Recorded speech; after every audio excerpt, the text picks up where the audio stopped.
Give it up for my good lady, everybody. How about this winery? What about Lamprecht people? I'll talk slower for you. Where are my Stewart people? That's about right. Half the town showed up. There he is. That was great. How you doing? I'm 43 years old. I just turned 43. Here's something I realized. In turning 43, I've become extremely prejudiced in my old age. Like I have a very strict no whites allowed policy in my chest hair. I see some of you have that policy with your head. You guys good? Yeah. It was exciting. It was really very cool to be out here tonight. You guys are doing a great thing for the JC's. Louis here. We have a great time. We're just going to get stupid. Are you drinking the wine? Yeah. Drink lots of the wine. We're going to have a great time. My mom and dad are here tonight. They're very nervous right now. My dad doesn't know what to make of any of this. He's deaf in one ear. He doesn't even know what I'm saying. Very cool. Febreze has been on the market for 15 years. You guys familiar with Febreze? 15 years of tricking cat owners into thinking their house doesn't still smell like cat pee.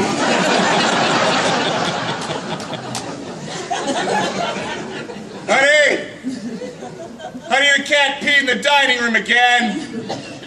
We'll spray some Febreze on it.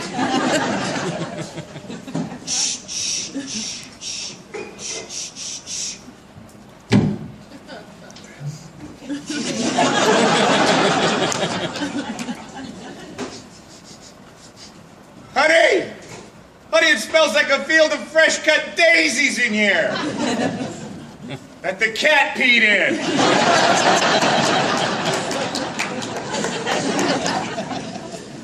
I have 3 kids, one of each. Most people don't get that joke. Must be some city folk here tonight. 3 kids. I have 2 18-year-olds. They're graduating from Minnetonka High School this year. And yeah, thank you very much. And I have a 13-year-old daughter. My oldest daughter was busted for the 2nd time smoking pot. Now, here's a little history. I've never done illegal drugs in my life. I'm not just saying that because my dad is here. It's true. I've never done drugs in my life. By applause, how many people can say the same? Okay, so me and like 33 liars. That's fine. That's fine. Here's the thing. Realizing that my daughter's been caught twice in high school, the first hurdle I had to clear was coming to terms with the fact that she had way cooler friends in high school than I ever had. But what happens in Minnetonka is when you get busted the 2nd time, they suspend you for 3 days and you have to attend a pot awareness seminar. I'm going to say that again. My daughter was busted for the 2nd time smoking pot, and they sent her to a pot awareness seminar. She knows about the pot! I feel like maybe the horse has gotten out of the barn. So she hasn't, to my knowledge, been smoking pot anymore, and I know this because I actually think I liked her better when she was stoned.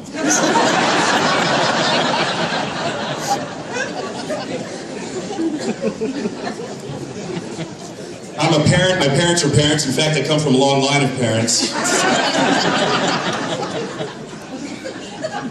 I have a military family. My grandpa was in World War II. My dad was in Vietnam. My older brother was in the Navy. I was in the Air Force. My youngest son,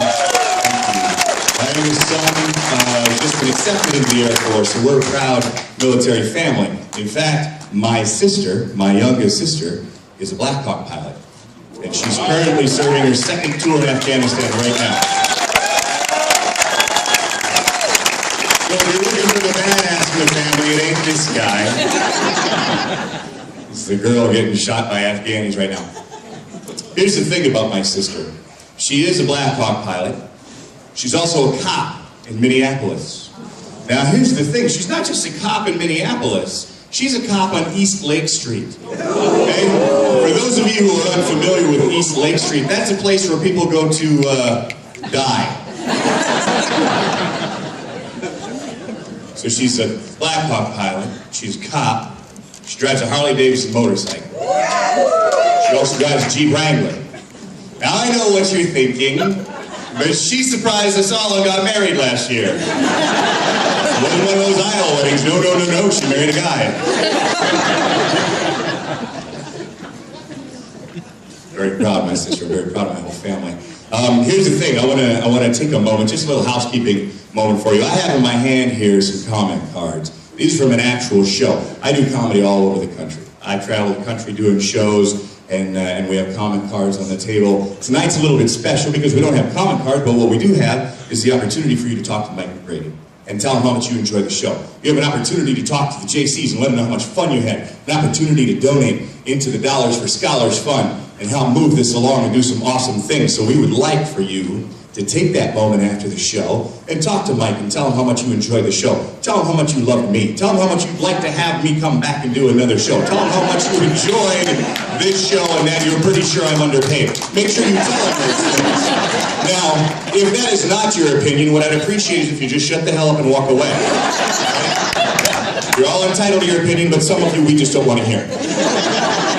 Now here's the thing, I'm going to read these comment cards to you, and after the show, we do a little thing called a meet and greet portion of the show where you get a chance to come up and say hello to me. It's called the pet the monkey portion throw. That's what I call it. Now there's not actually going to be a monkey, sir. It's just going to be me. But you get a chance to come up and you say hello to me, you say hello to Louie, we pretend we like you. It's going to be a good time. Okay? What I'm going to do is read these 4 comment cards for you. First one says, Ron was amazing. I love the show. Second one says, Ron was great. I love the show. You're going to notice a theme here. Third one says, Lamprecht was funny, awesome. Fourth one says, Ron, where does your daughter get her weed?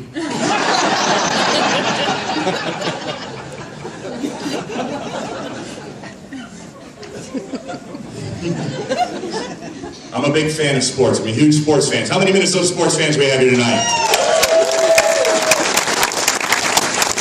You know what's nice about being a Minnesota sports fan? When the playoffs roll around, we have free time. We get a lot done around the house during Super Bowl weekend, don't we? I'm actually a big fan of athletes, professional athletes. I think professional athletes are amazing people. Like physically, they can be, we could be what they are. Like if we pushed ourselves and strived to be the very, very best, we could be like that. Their eye-hand coordination, their physical stamina, it's all amazing, the things they can do. Now over here on this side, you have people like me, who get their toe hung up in their underwear in the morning.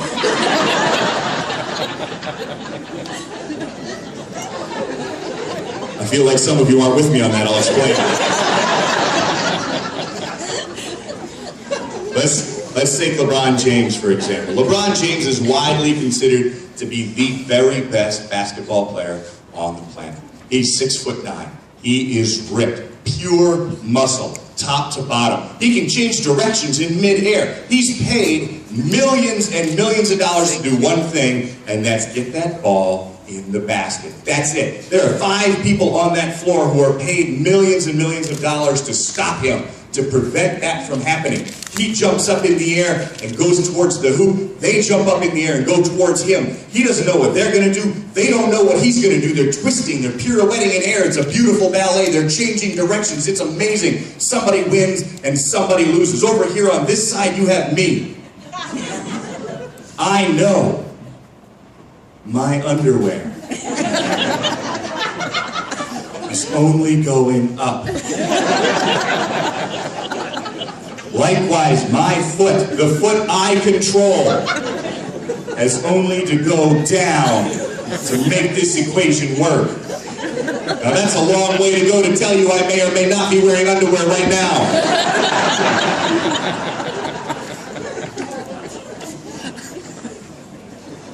As I mentioned, I am 43 years old.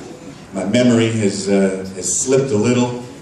Like I don't remember last week so well.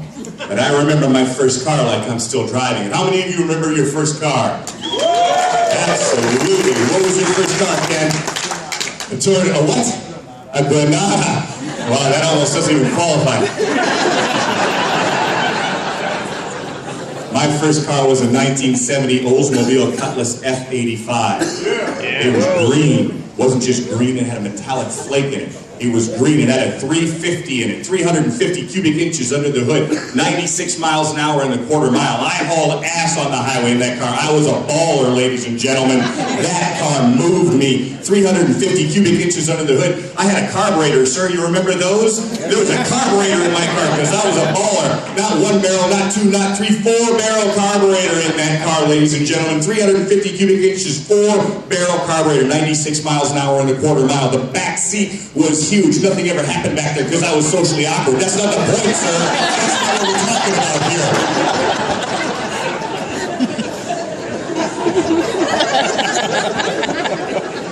96 miles an hour, green, black interior, but because I was a baller, I had black and white seat covers in that car. I had air conditioning, it didn't work, doesn't matter. I had air conditioning because I was a baller, ladies and gentlemen. The front window and the back window had a metal bar dividing them, and the back window was just big enough for you to get your head stuck in there. How do you know? Because I got my head stuck in there, ladies and gentlemen. I wasn't very bright, but I was a baller.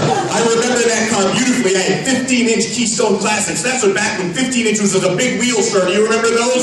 15-inch Keystone Classics. Keystone Classics, not the cheap Krager slots like the poor kids had. I had Keystone Classics. Keystones with a K, Classics with a K. The hub was black. Everything else was chrome colored. It was beautiful. I had a Pioneer stereo. You remember those? I had a Pioneer stereo in my car. 120 watt power booster. Anybody remember power boosters? I had a power booster in my car, ladies and gentlemen, because I was a baller, ladies and gentlemen. That car was beautiful. The car I'm driving before the car I drive now might have been red.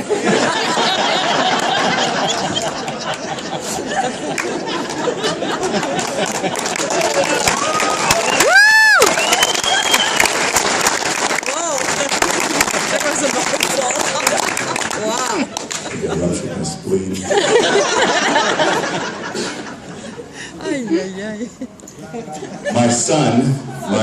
My awesome son, who's joining the Air Force, is following his old man's footsteps. My son is amazing, but how many of you remember the movie Rain Man? My boy is like the Rain Man, but he's not any good at math.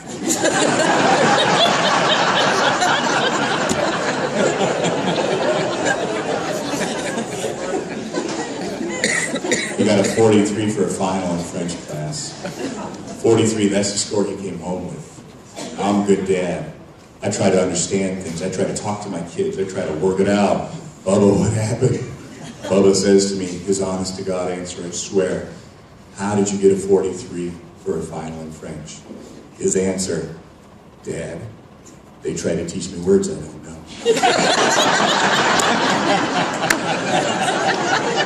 Sleep easy, ladies and gentlemen. My son is guarding the skies.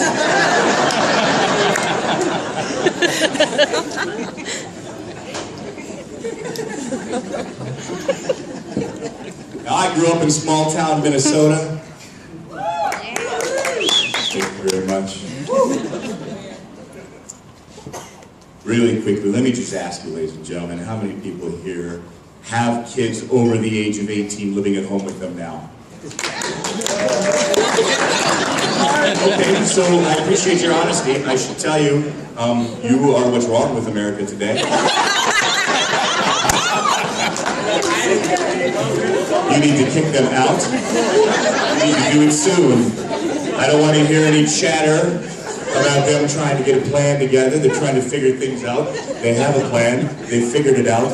They're going to outlast you. They want your stuff.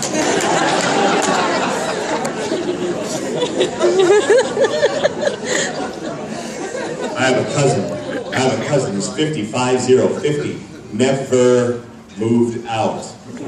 Never moved out. Ladies and gentlemen, he never moved out. As I mentioned, I grew up in farm country. I did the baling, I did the bean walking, I did the corn detasseling, I did the rock picking. I milked cows. There was no step saver. There's just walk down there, dump it in the tank, and don't spill the profits, knucklehead. That's how I grew up, okay, ladies and gentlemen? You get up early in the morning, from 0 to 18, you do your chores, you grow up to hate your parents, you move out. That's the law. That's how you do it, okay? When I find out that my cousin has never, ever moved out, I have one thing to say about that. Brilliant!